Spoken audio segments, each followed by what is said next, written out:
demonstrate how to unfold a solid model in Fusion using this add-on tool called Slicer. So first I'm gonna make the model. I'm gonna change the units to inches. So I'll make a pyramid. First I start with the sketch. Select the plane.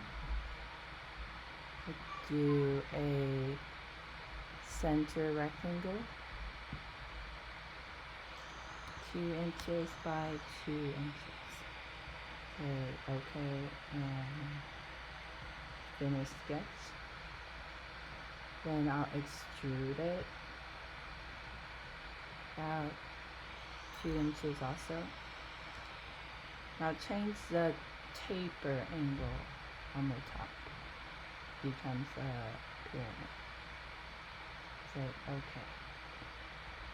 So now I'm gonna go change the tab up here to tools, and then go to make, and then select slicer for Fusion 360.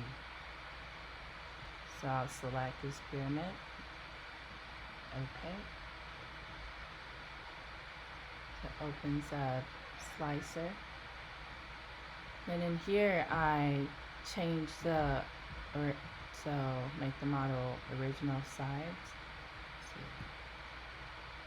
you can do a lot of stuff. It looks like you can like stack the model or interlock. And what we want here is the folded panels.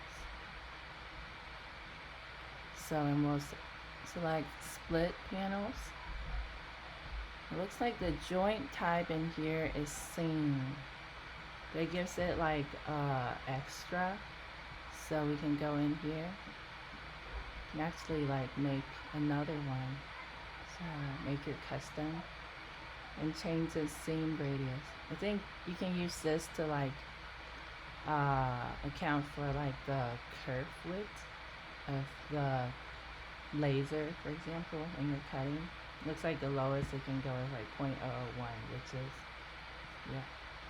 Okay, so I'll name this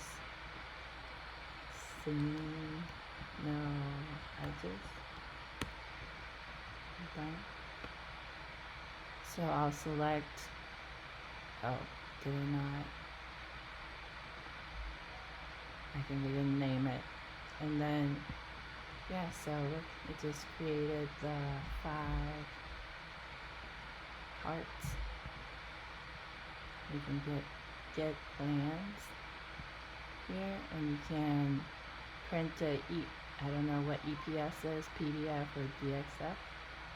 Export to my computer. You can name it like whatever, pyramid, pole.